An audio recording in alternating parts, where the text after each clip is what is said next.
Good afternoon, everyone. I know that you all just had lunch, and now that I am quickly becoming a health and wellness expert, I know that in the process of a digestion, the blood is coming away from your brain and going to your stomach, and you are now getting into a sleepy phase. So I'm going to try to deal with that a little bit and wake you up a little bit.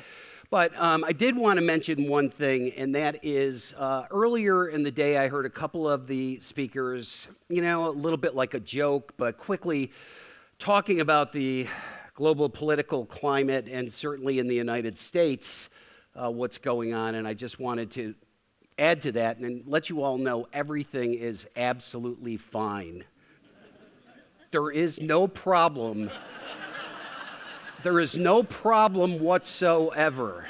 It is one of these moments where we band together, we just listen to the positive, and we just disregard everything else. So with that, let me talk a little bit about the world of health and wellness related to the built environment. This is a very exciting moment. I cannot believe how fortunate I am to have been a part of what I consider now a second major movement towards understanding the impact of real estate on the world around us.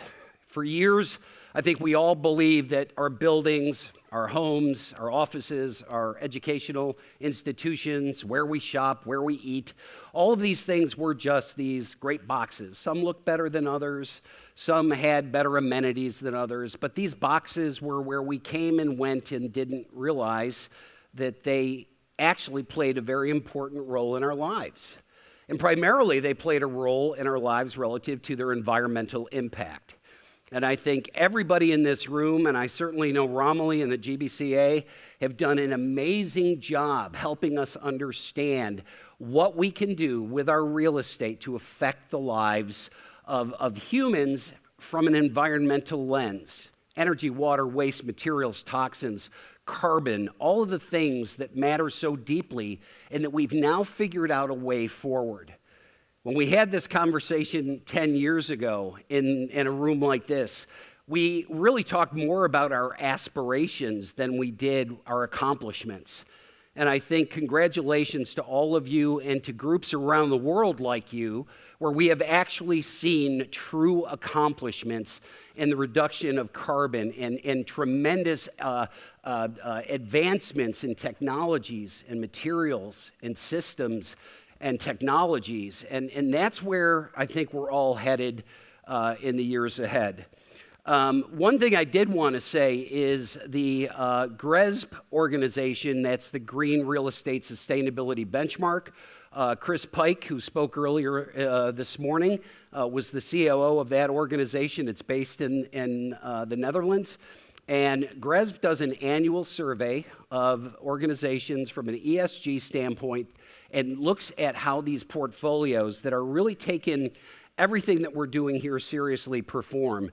And I want to take this second to just congratulate the GBCA and the work that all of you have done, not only here in Australia, but New Zealand as well, because this study actually combines both areas. But in the area of carbon management and the areas of the stakeholder engagement relative to all of the criteria that's evaluated, this region has performed to the highest level in the world right now. If I didn't have this clicker, I would clap loudly for you all, but you can do that for yourselves if you want, because that is a tremendous accomplishment. These are how major portfolios of buildings will be valued going forward, and it means that you've done a tremendous job here. Health and well-being this is the first year questions were added relative to that. And I have to say you're already scoring on a much higher level than any other region in the world as well. So that is, as you would say, well done, and I really look forward to the way we will continue that discussion going forward. Everybody in this room understands the impact of buildings, and we understand it's not just about energy like we might have thought in the past. The buildings now, there are so many parts of a building that we really start to understand the systems individually from transportation to air quality and thermal comfort and walkability scores and everything. But it's the integration of all of those items that truly matter. Now, we understand the building, we understand the components and the integration, but what about the next level? What about the human being who's inside those buildings? I spent so many years of my career talking about green building, and I would talk about, it's not about the bricks and mortar, steel and glass, it's about the human being inside those buildings. And now, for the first time, we are able to look at buildings from a different standpoint, to understand how the human in those buildings, how all of the systems of the human body actually engage with the different pieces of the building at any given time, and ultimately advance the ability for health and wellness, or we wonder why we are feeling the way that we're feeling. And people have got tremendous problems that are associated with that.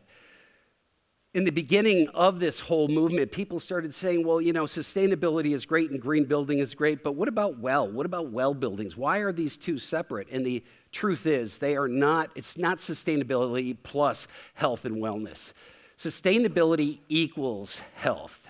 If you don't have a building that respects you on every level, you are never going to get to the place of health that we want for our, not only ourselves and our coworkers and our employees, but our families as well on every level.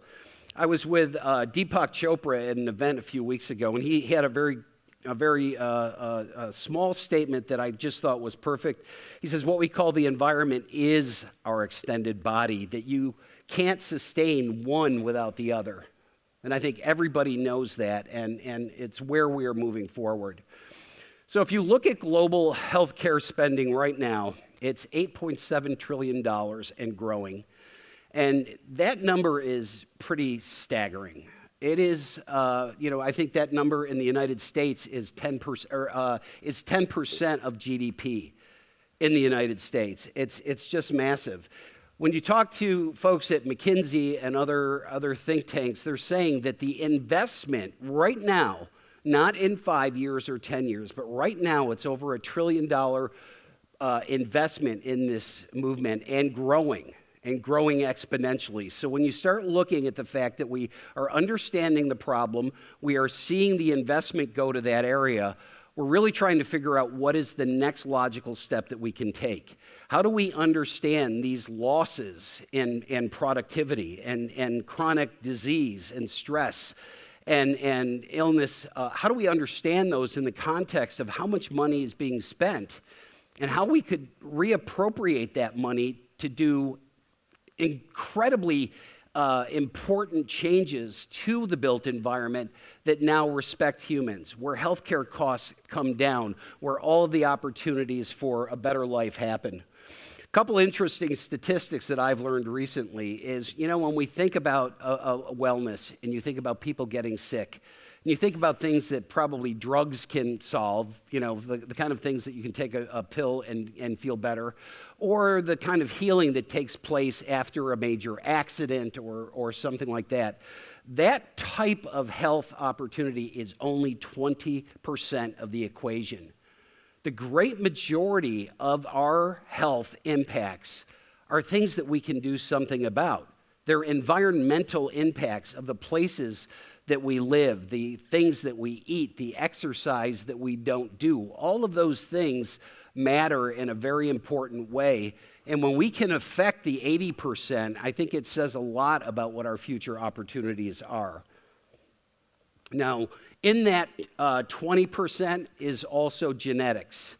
So genetics, everybody thinks, well, what's going to happen to us is going to be predetermined only by our genetics. It is not true. So in that 20%, genetics is covered. In that 80%, we now have the ability to once and for all understand that it's our workplace, our place of education, where we live, all of the building types that we are a part of. These are the things that impact us. In a way, they give us the ability to either engage in a healthier lifestyle or they do not. And that's what this beginning of this next wave of real estate opportunity for building performance is about. Back to human health and back to wellness. When we think about our workplaces, some of us, and I think in Australia, you have a proliferation of very nice workspaces where daylight and thermal comfort and air quality are all kind of working together to give you a lift. Most of the workspaces, I would say the great majority of workspaces I've had in my life actually have caused me to have a major addiction to Starbucks quad shot lattes, because at 3 o'clock every afternoon, as every system in your body is crashing, that was what I thought was the way to fix that problem.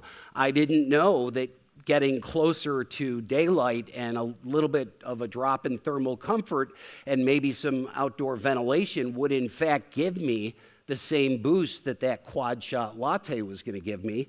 And these are the things that we're starting to learn and understand are an important part of the world we live in.